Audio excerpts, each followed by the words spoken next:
예, 2교시 수업 계속 이어가겠습니다.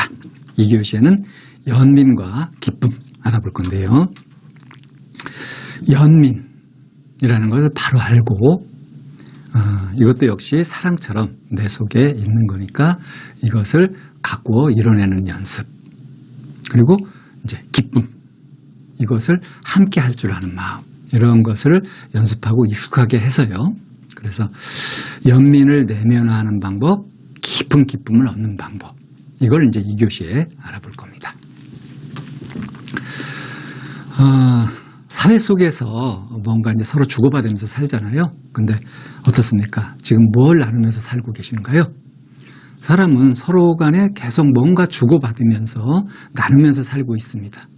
근데 이제 피해의식 같은 걸 가지고 막 쫓기고 불안하고 그러면 자기도 모르게 자꾸 이제 가지려고 하고 가지려고 다투다가 그래서 왼수가 돼가지고 막 원한 복수 이런 것들을 나누는 그런 관계도 있죠. 이런 건 이제 악연이라고 하는 거죠. 나쁜 인연인 거죠. 그 반대로 이제 그 서로 힘이 되고 서로 돕고 우정, 신뢰 이런 것들을 나누는 거. 이건 이제 선연, 좋은 인연들이죠. 어떤 걸 주로 나누면서 사십니까? 그래서 행복하신가요? 그러니까 서로 원수가 돼서 원한 복수를 나누는 것이 행복할까요? 우정과 신뢰를 나누는 것이 행복할까요? 너무 어리석은 질문이죠. 근데 뭘 나누면서 살고 있는가? 살다 보면 이제 아픔이 느껴질 때가 있죠. 아픔이 느껴질 때. 그럴 때 어떻게 하세요?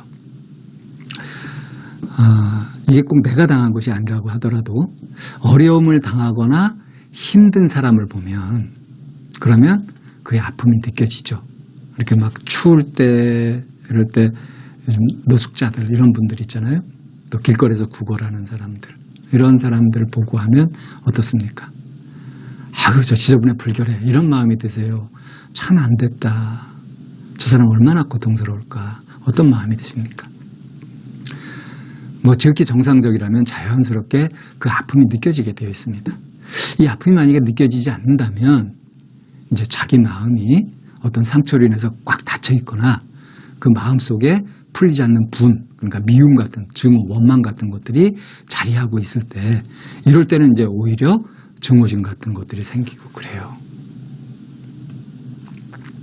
우리 세월호 사건이 일어났을 때 그걸 갖다가 아프게 느껴지는 것이 지극히 정상적인 것인데 온갖 걸로 해가지고 오히려 욕하고 막 그렇게 하는 사람들이 있었잖아요.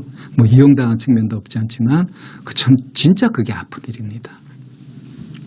그러니까 마음이 정상 작동하지 않는 거죠. 이렇게 아픔이 느껴질 때 이걸 이제 연민이라고 하는데요. 이 마음을 어떻게 처리하느냐에 따라서 내 삶의 질이 달라져 버립니다.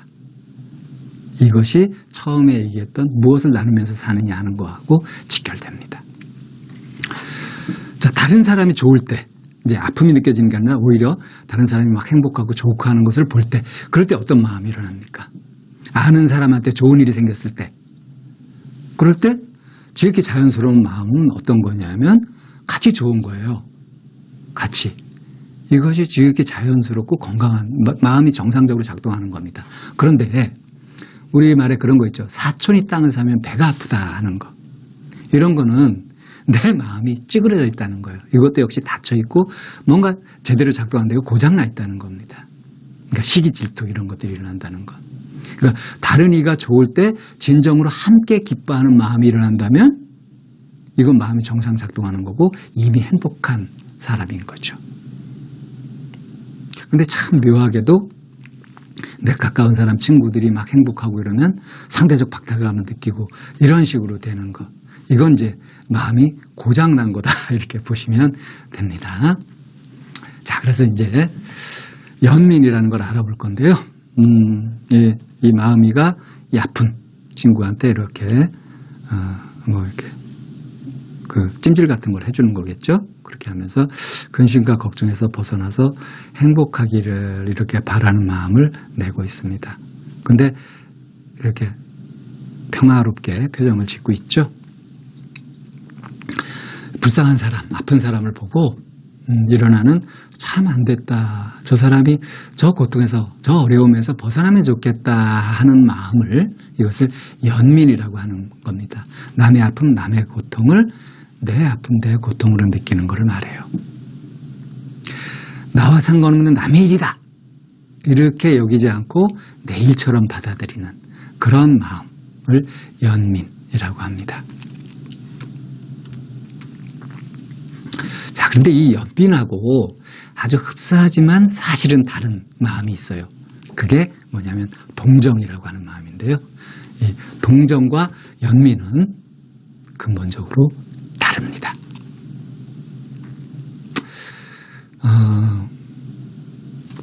감싸 안는다, 감싸 안는 마음인데요. 뭐 동정도 감싸 안고 연민도 감싸 안겠지만 달라요. 어떻게 다른지 좀 살펴볼게요. 원래 연민이라고 하는 것은 나든지 남이지 나와 남이 어려움을 이기고 아픔을 치유하는 그런 에너지 같은 것의 근본 동력입니다. 그것이 연민이에요. 연민이 바탕에 깔려 있어요. 어려움을 이기고 아픔을 치유하는 데는. 그러니까 연민이라는 것은 도움을 주는 사람, 도움을 받는 사람의 마음이 서로 연결되는 하나로 이렇게 묶이는 그 마음이 이제 연민이에요. 아무리 거칠게 메마른 마음이라고 하더라도 이 연민으로 적실 수 있다. 얼어서 굳어버린 마음도 연민으로 녹일 수 있다. 왜냐하면 연민은 감동을 일으키기 때문이다. 이 연민이 다른 사람의 아픔, 고통 같은 것들을 내 것처럼 느끼는 거라고 했죠. 그럴 때 이가 마음과 마음이 통하면서 감동이 일어나거든요. 그래서 거칠게 메마른 마음을, 마른 땅을 이 비로 적시듯이 또 얼어서 굳어버린 것을 녹이듯이 그렇게 이제 정상으로 돌릴 수가 있단 말이에요. 그러니까 연민으로 하나가 되는 마음이죠. 이것은 한량없는 기운이 거의 절대적인 그런 기운이 샘솟게 됩니다. 계속 그렇게 모이게 돼요. 연민이라는 건 그런 거거든요. 그런데 동정이라는 건 어떤 거냐? 동정심은 어떤 거냐 하면 저 사람 참 안 됐어. 아유, 도와줘야 되겠다. 이게 이제 동정심이잖아요. 그런데 연민하고 다른 건 뭐냐면 연민은 너의 고통이 나의 고통 이것처럼 너 나를 구분하지 않고 같이 감싸는 하나로 일어나는 마음이라고 한다면 동정은 너 나를 구분하는 마음이에요. 그래서 나보다 못한 사람한테 일으키면서 저 사람을 도와줘야 되겠다 이렇게 나오는 게 동정이거든요. 그러니까 나와 너를 가르는 구분하는 선을 긋는 생각이 끼어들면서 생기는 마음이에요.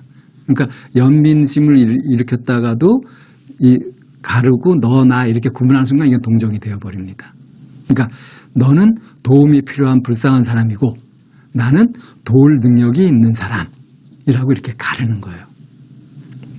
그럴 때 일어나는 마음이 동정이죠. 그 반대의 경우는 어떻습니까? 나는 도움이 필요한 그런 불쌍한 사람이고 너는 능력이 있잖아. 이럴 때 어떻게 돼요? 뻔뻔스럽게 도와줘가 아니라 네가 나를 도와야지 라고 하면서 구걸하게 되고 그런 비루한 인생이 되죠. 그것과 반대쪽에 있는 게 이제 동정심이라고 할 수 있습니다. 이렇게 근데 이제 동정은 어떤 문제가 생기냐면 동정을 받게 되면 이제 나는 계속 이렇게 도움을 받아야 될 사람으로 그렇게 되니까 마음이 점점 쪼그라들죠. 그래서 자주성을 잃게 됩니다. 자기 자신이 스스로 주인되게 살지 못하고 도움이 없으면 살지 못하는 그런 평생 빌어먹는 삶, 거지 같은 그런 삶을 계속 살게 되는 거예요. 반대로 동정을 하는 사람은 어때요? 우쭐해지죠. 자기도 모르게. 그래서 독선에 빠질 위험이 있습니다. 주로 이게 이제 봉사활동하는 경우에 이런 함정에 빠지기가 쉽거든요. 그래서 동정을 베푸는 사람은 받는 사람이 도움을 거부해버리거나 또는 도움을 받고도 별로 고마워하지 않으면 그럼 이제 속으로 저 괘씸하다는 마음이 슬슬 일어나요. 마음이 바뀌어서 서운해하거나 화가 나게 됩니다. 그러니까 이제 이렇게 구분할 수 있어요. 어떤 사람이 이제 무거운 짐을 들고 왔는데 그 사람이 뭐 다리를 이렇게 좀 쩔룩거리는 것 같아서 이때 마음이 도와줘야 되겠다 하는 마음이 일어났어요. 이건 아직 연민인지 동정인지 알 수 없거든요. 근데 가서 제가 도와드릴게요, 들어드릴게요 라고 이렇게 했는데 이 사람이 일 없어 그냥 가슈 이런 식으로 했을 때 별 이상한 놈 다 있네 하면서 내가 언짢은 마음이 들거나 화가 탁 나게 되면 그때 나는 동정심을 내고 있었던 겁니다. 나도 모르게 저 도움이 필요한 불쌍한 사람, 나는 도울 능력이 되는 사람 이렇게 하면서 차별짓고 있는 마음이 있었다는 거죠. 그래서 네 주제에 내가 청하는 도움을 감히 거부해? 이러면서 화가 확 나는 거거든요. 이렇게 생각은 안 하더라도 자동으로 무의식적으로 이렇게 되고 있는 거예요. 근데 그렇게 딱 했을 때 어이구 이거 귀찮게 해드려서 죄송합니다 하면서 내 마음이 상한 거나 이런 것이 아니라 오히려 저 사람 좀 불편하게 했을까 봐 이렇게 염려하는 마음이 든다면 이거는 이제 연민심일 가능성이 높은 거죠. 이렇게 구분이 됩니다. 그러니까 상황이 변하고 이렇게 되더라도 연민은 이게 나쁜 마음으로 변하질 않아요. 근데 동정은 오히려 이제 화가 나고 괘씸한 마음이 들고 이렇게 바뀌게 됩니다. 연민은 하나로 여기는 마음이에요. 나와 남이 다르지 않기 때문에 그의 어려움이 곧 나의 어려움으로 받아들여지기 때문에 정말 그 절대적인 공감 같은 걸 하는 그런 마음인 겁니다. 그래서 연민을 가진 사람은 상대가 거부하더라도 흔들리지 않는 마음을 보이기 때문에 결국은 상대도 마음을 못 열고 처음엔 거부하고 막 이러다가 결국은 감동하게 되죠. 이 사람이 진심이구나 하는 걸 느끼면서. 이제 이렇게 감동하게 되면 서로에게 큰 힘이 되는 겁니다. 자, 그럼 이제 연민을 또 어떻게 연습하느냐. 이것도 이제 다 사실 마찬가지예요. 사랑을 이루는 것과 다 같은 방법인데요. 내용이 좀씩 다르죠. 연민의 마음을 일으켜서 이제 이 사랑은 이제 내 속에 이제 내가 받은 사랑을 떠올리고 이걸 이렇게 쭉 펼쳤다고 한다면 연민은 이제 괴로워하고 힘들어하고 하는 그런 많은 사람들이 있잖아요. 그 연민의 마음을 일으켜서 많은 사람들의 괴로움을 내가 이제 내 품 안으로 이렇게 다 감싸 안는 거죠. 이렇게 할 때 자기 문제, 자기 괴로움도 높고 마음이 한없이 깊어지면서 연민이 이루어져요. 자, 그래서 이것도 이제 크게 세 단계로 이렇게 정리를 해봤는데 먼저 아픔과 어려움을 그대로 받아들이면서 위로를 합니다. 아픔을 막 참으면서 견디는 것이 아니라 아픔을 견디는 것이 아니라 아픔을 그냥 느끼는 거예요. 받아들이는 거예요. 거부하지 않고. 아파하는 겁니다. 그걸 그대로 바라보면서 감싸 안는 마음으로 이렇게 하는 것이 중요해요. 아픔하고 싸우지 않는다. 이게 중요합니다. 스스로 아픔을 달래고 위로하고 안 아프려고 하는 게 아니라 아파하면서 그 먹먹한 그런 마음들을 차분히 이렇게 쓰다듬으면서 감싸면서 그렇게 하는 거예요. 그래서 스스로 이렇게 편안하게 하는 겁니다. 이게 호흡을 쫙 편안하게 하면서 하면 가능해져요. 이 신기하게도 그렇게 아프고 고통스럽고 했던 이런 것도 그것과 싸우지 않고 가만 받아들이고 느끼면 이게 그대로 이게 됩니다. 신기하게도 돼요. 그러면서 그 수많은 아직 고통에 빠져 있는 수많은 그런 존재들 그를 가엾이 여기는 마음을 쭉 가지고 이건 이제 주변으로 펼쳐가는 거예요. 어떻게 하냐? 괴로운 사람들을 떠올리고 그들을 어루만져주는 상상. 우선 이제 내 괴로움, 내 어려움을 스스로 어루만져주고 여기에서 이것이 받아들여졌을 때 이제 괴로움을 겪는 다른 사람들에게 이제 내 손길을 쭉 펼쳐가지고 그들의 아픔을 이렇게 배가 아플 때 쓰다듬어 주듯이 그런 식으로 낫게 해서 편안해지는 그런 것들을 떠올리면서 그 대상을 이제 점점 또 이게 펼쳐가는 거죠. 가까운 사람부터 또 넓게 이렇게. 그렇게 해서 이제 온 세상의 아픔과 괴로움을 내가 어루만지고 감싸 안아서 이게 편안해지는 그런 상상을 하는 거죠. 그러면서 이제 이게 편안해지는 괴로움에서 벗어나서 편안해지는 그런 것들을 구체적으로 이렇게 느끼면서 가슴에 생생하게 담는 거예요. 그래서 결국 온 세상을 평화로 가득 차게 한다. 걱정, 근심, 괴로움 이런 것들이 다 사라진 그런 평화로운 세상. 사람들끼리 서로 위로하고 힘을 모으고 그러면서 평화로워진 그런 모습을 떠올리면서 그 느낌을 내가 잘 이렇게 마음에 갈무리하는 거죠. 이렇게 연민을 연습하고 이루어가는 겁니다. 자, 이렇게 하는 이 기원을, 이 기도를 계속 하게 되면 어떻게 되느냐. 이건 명상과 기도가 결합되어 있는 그런 방식이죠. 이걸 하게 되면 이 연민하는 마음을 낼수록 현실에 있는 고통이나 어려움이나 이런 것들을 그대로 받아들이면서 그것에서 도망가려 하거나 그걸 억누르거나 하는 것이 아니라 그대로 느낄 수 있는 힘, 그걸 머물러서 그걸 느낄 수 있는 힘이 점점 커지게 돼요. 마음의 공간이 커지는 겁니다. 깊어지는 거죠. 어떤 아픔이나 어려움도 꺼리지 않고 겁내지 않고 안을 수 있는 그런 마음이 생기게 되는 거죠. 연민이 자리 잡을수록 마음에는 커다란 공간이 생기는 겁니다. 이 공간에는 삶에서 겪는 모든 것들이 다 들어갈 수 있죠.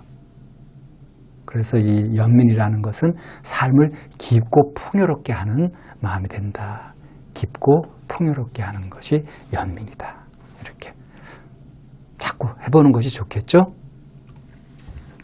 자, 다음에 이제 세 번째, 기쁨입니다. 기쁨. 요 꽃갈모자, 요거 생일 축하할 때 많이 쓰고 이러죠? 그러면서 이제 뻥 터트리고 폭죽 같은 거 하잖아요? 축하합니다. 당신의 기쁨이 곧 나의 기쁨입니다. 이 기쁨은 처음에 얘기했던 사랑과는 이제 반대 방향. 사랑은 내 쪽에서 이렇게 나가는 것인데 기쁨은 이렇게 다른 사람의 기쁨을 내가 받아들이는 이런 쪽이에요. 슬픔이나 기쁨. 그래서 슬플 때 울고 기쁠 때 웃고 이렇게 하죠. 근데 반대로 내가 그냥 별 마음에 안 들어 울다 보면 슬퍼지고요. 웃다 보면 기뻐지고 이렇게 해도 돼요. 울거나 웃어서 슬픔이나 기쁨이 일어나기도 합니다. 근데 슬프면 어때요? 마음이 가라앉으면서 무거워지죠. 기쁘면 마음이 이렇게 일어나면서 들뜨면서 가벼워집니다. 그러니까 슬픔과 기쁨을 이렇게 놓고 봤을 때 어떤 것이 행복에 가까운 마음이겠어요? 기쁨이 행복에 가까운 마음이죠. 그러니까 슬픔보다는 기쁨이 행복에 가까운 마음이다. 그렇다고 해서 이 슬픔이 필요 없는 마음은 아닌 거예요. 슬픔도 아예 쓸모없지 않습니다. 이 슬픔을 그대로 느끼고 이렇게 이것도 연민처럼 이렇게 받아들이고 하면요, 인정해버리면 마음이 차분히 가라앉으면서 정화되는 효과도 있어요. 그러니까 한참 그냥 꺼이 꺼이며 울고 시원하게 울고 나면 마음이 깨끗해지는 느낌. 왜 비가 막 내리고 난 다음에 비가 탁 개었을 때 맑은 공기 있잖아요. 그것처럼 우리 마음도 슬픔이라는 걸로 이렇게 쭉 해서 한번 씻고 내려가면 마음이 후련하고 깨끗해지기도 합니다. 슬픔이 마음을 정화하는 효과가 있어요. 근데 울고 나서 마음이 후련해지는 것이 언제나 그러냐 하면 그렇지 않습니다. 울고 나서 그냥 막 기운이 빠지고 막 기력이 없어지고 하면서 그냥 잠에 빠져드는 그런 경우들도 있거든요. 이건 왜 그러냐? 막 분노하면서 울었을 때 이래요. 그래서 눈물이 똑같은 눈물이 아니에요. 슬픔이 똑같은 슬픔이 아니에요. 연민을 바탕으로 하는 슬픔은 아주 큰 정화 효과가 있습니다. 그러나 절망하거나 아파서 슬퍼지는 것, 고통스럽게 슬프고 이런 것들은 오히려 마음을 상하게 하기 때문에 해롭습니다. 그러니까 늘 슬플 땐 울어. 이게 늘 맞는 게 아니라는 거예요. 연민을 바탕으로 하는 슬픔은 도움이 되지만 그렇지 않은 막 원망심을 갖고 있고 뭐 절망하고 막 아파가지고 괴로워하면서 우는 이런 것들은 해롭습니다. 슬픔 자체는 괴로운 거예요. 자, 그럼 왜 슬프냐? 슬퍼지는 이유, 이거는 기쁨이 없기 때문이다. 밤은 왜? 지구의 그림자, 즉 햇빛이 차단되었기 때문이다 하는 거죠. 본래 우리 마음은 기쁨을, 정상 작동되면 기쁨을 느끼게 되어 있어요. 근데 이게 가려져서 기쁨을 느끼지 못하면 그 자리가 슬픔으로 채워지는 겁니다. 기쁨을 느끼지 못할 때 슬픔이 스며든다. 스며든다. 이렇게 이해하시면 됩니다. 자, 그러니까 특히 내가 자꾸 느끼는 마음이 슬픔이고 이렇게 쭉 가라앉아 있고 마음이 무겁다 이런 사람일수록요, 이 기쁨을 자꾸 연습하는 것이 좋습니다. 기쁜 마음을 내는 연습. 이걸 자꾸 하면, 기쁨으로 자꾸 마음을 채우면요, 슬픔이 스며들 여지가 적어져요. 근데 여기서 스며드는 슬픔이라고 하는 것은 연민의 슬픔이 아닙니다. 이건 그야말로 해로운 슬픔, 절망하거나 아파서 슬픔, 그런 슬픔이에요. 그러니까 이건 스며들지 않도록 하는 게 좋죠. 그리고 이미 그렇게 있었던 슬픔 같은 것도 사라져 갑니다. 그래서 기쁨 자체는 행복한 거예요. 기쁨 그 자체는 행복한 거다. 슬픔 그 자체가 괴로운 것인 것처럼. 반갑게 맞아들이는 연습. 반갑게 맞아들이는 연습. 이것이 기쁨을 느끼는 데 도움이 됩니다. 왜냐? 반가워, 반갑다. 이러면 기쁘죠. 반갑다. 근데 이 반가운 마음을 가지려면 내가 바라는 것을, 기대하는 것을 적게 할 줄 알아야 돼요. 소욕이라 게 필요해요. 바라는 것이 크면 반가움보다 실망감이 생기기 쉬워요. 저는 뭐 기독교를 믿지는 않지만 성경에 이제 그런 얘기가 나온다고 하죠. 저도 옛날에 교회 다닐 때 이제 봤던 거라서, 마음이 가난한 자 복이 있나니 천국이 저희 것이로다. 부자가 천국에 가는 것은 낙타가 바늘구멍을 통과하는 것보다 어렵다. 뭐 이런 식의 얘기가 있다고 하잖아요. 이때 이게 진짜 부자, 진짜 가난한 자를 얘기하는 것이 아니라 마음이 가난한 자, 마음이 부자인 자. 이 마음이 부자인 자라고 이렇게 표현돼서 그렇지, 실제로는 뭐냐면 바라는 것이 많은 자, 바라는 것이 없는 자를 말하는 거예요. 바라는 것이 적을수록 천국에 가깝다, 이 얘기입니다. 바라는 것이 적을수록 이제 만족하고 기쁘고 이렇게 할 확률이 높아지고요. 바라는 것이 크면 클수록 실망하고 절망하기가 쉬워집니다. 기쁨을 느끼는데 가장 큰 걸림돌은 시기 질투, 이거예요. 그러니까 그의 기쁨이 나의 기쁨으로 이렇게 하나로 느끼는 것이 아니라 그와 견주면서 또 선을 쫙 그으면서 내가 더 나아가고자 하는 그런 욕심. 이럴 때 시기 질투가 생기는 거거든요. 이 욕심을 버리게 되면, 그렇게 되면 될수록 시기와 질투가 사라지고 기쁨을 함께 할 수 있게 됩니다. 자, 그래서 기쁨을 이루는 법. 스스로 내 마음을 편안하게 하고 욕심을 버리면, 그러면 시기와 질투가 사라지고, 그러니까 욕심이라고 하는 것이 이제 포인트가 돼요. 이걸 버렸을 때 시기, 질투, 이것을 극복할 수 있는 겁니다.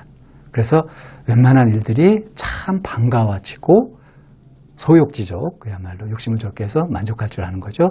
그러면서 기쁨이 이루어집니다. 자, 그 구체적인 방법은 역시 또 마음을 편안하게 한 상태에서 실제로 해보시면서 하면 좋아요. 마음을 먼저 편안하게 한다. 비우는 거예요. 몸과 마음에서 긴장을 풀고 그냥 웃음을 가만히 지어보세요. 이렇게 입꼬리를 씩 올리면서 이렇게 해보십시오. 그러면서 즐겁고 좋은 일들을 떠올려 봐요. 그거를 즐겁고 좋았던 그런 일들을 떠올리고 그걸 가슴에 느낍니다. 또 다른 사람들이 행복해하는 모습, 이런 것을 떠올리고, 그리고 나도 함께 기뻐하면서 축하하는 거죠. 이런 장면을 쭉 그리면서 그 기쁜 마음을 느껴봅니다. 그래서 이제 내가 이렇게 기쁘게 하고 이것이 막 피어올라서 주변을 환하게 하는 상상. 내가 기뻐가지고 마치 이제 방에 전구에 불이 들어와서 방을 밝히듯이, 어둠을 밝히듯이, 그렇게 내가 이제 자 기뻐져가지고 이 기쁨이 주변을 환하게 밝히는 상상. 이 기쁨이라고 하는 것은 폭발하듯 빠르게 번지는 그런 속성이 있어요. 그래서 굳이 키우려고 할 필요가 없습니다. 그냥 느끼고 있으면 이게 폭발하듯 퍼져요. 그러니까 우울하거나 슬퍼서 가라앉았던 마음, 이거는 기쁨이 퍼지면서 저절로 가벼워집니다. 이 햇빛을 쬐면 곰팡이가 사라지듯 우울이나 또는 슬픈, 무거운 이런 마음들은 기쁨이라고 하는 이런 빛으로 이제 사라지게 됩니다. 이렇게 해서 온 세상이 기쁨으로 가득 찬 모습, 이것에 내 몸과 마음을 다 맡기고 충분히 느끼는 거죠. 이 기쁨이라는 건 전염성이 있어가지고 아주 쉽게 잘 퍼지거든요. 그래서 누가 이렇게 같은 자리에 있는 사람이 확 웃고 막 기분 좋아하면 같이 퍼지잖아요. 그게. 근데 그럴 때 내가 고가운 마음이 있으면은 오히려 그 반대로 내 마음은 상대적으로 더 어두워지죠. 그래서 이 경계를 없애라는 겁니다. 온 세상이 기쁨으로 가득 찬 장면을 떠올리면서 천국, 극락 이런 것들이 이루어졌다 하는 것 속에서 내 마음도 그 속에 있으면서 한없이 기뻐서 가슴이 뿌듯해지죠. 이것에 이제 몸과 마음을 바뀌고서 기쁨으로 나를 샤워시키는 겁니다. 그러면 이제 내가 환한 이렇게 빛덩어리가 되어버리죠. 그냥 빛 자체가 되어버리는 겁니다. 굉장히 좋아요. 실제로 이걸 계속하면 어떤 일들이 생기느냐. 이 기쁨이 자리할수록 마음이 밝고 가벼워지면서 막 힘이 납니다. 언제 어떤 경우에도 가볍고 즐거운 기분을 가질 수 있죠. 이 기쁨을 이룬 것이라고 할 수 있어요. 왜 그런 분들 있잖아요. 항상 밝고 막 그런 기운을 풍기는 사람들. 그런 사람만 있으면 같이 기분이 좋아지죠. 내가 그렇게 될 수 있다는 겁니다. 이 기쁨은 행복을 피우는 거예요. 꽃이 이렇게 피는 것처럼. 행복을 꽃처럼 피게 하는 이런 기운입니다. 그래서 기쁨이 뿜어내는 기운, 이것이 행복의 꽃망울이 탁 터져서 탁 피게 하는 거죠. 화사하게. 그래서 마음을 열고 축하하며 기뻐할 줄 아는 것, 이런 것들이 될 수 있습니다. 자, 정리해 보겠습니다. 연민이라고 하는 것은, 연민은 나와 상관없는 남의 일이다 이렇게 구분하는 것이 아니라 이것을 내 일처럼 안 주고 안 받기로 사는 것이 아니라 잘 주고 잘 받기로 이 세상을 품는 그런 마음일 때 이제 보이게 되고요. 내 일처럼 받아들이는 마음이 연민입니다. 이 연민은 닫힌 마음을 열고 굳은 마음을 녹이는 그런 힘이 있다. 근데 여기서 주의할 것은 연민은 동정과 다르다. 동정을 주의하라 했죠. 동정은 너와 나를 가르지만 연민은 하나로 느끼는 마음이다. 그래서 동정은 상황에 따라서 이 괘씸한 마음이나 화나 이제 변하게 그렇게 되는데 연민은 상대가 받아들이진 받아들이지 않든 쭉 일관되게 변하지 않는다고 했죠. 자, 동정은 사람을 의지하게 하거나 서운함으로 바뀔 수 있지만 연민은 흔들리지 않아서 감동을 일으켜서 서로한테 힘이 된다. 자, 그 다음에 이제 슬픔이라는 것은 기쁨이 없을 때 스며든다고 했어요. 그래서 시기 질투, 이거는 욕심을 가질 때 생기게 되고 기쁨을 느끼는데 가장 큰 걸림돌이 됩니다. 그래서 기쁨은 또 전염성이 있어서 쉽게 잘 퍼진다. 몸과 마음을 편안하게 하고 반가워하는 마음을 가지면 기쁨을 이루기가 쉽다. 이런 말씀을 드렸습니다. 자, 도움이 되시나요? 실제로 해보시기 바랍니다. 이렇게 2교시 연민과 기쁨 이걸 알아봤고요. 이제 3교시에는 하나 남은 거 비움을 알아보겠습니다.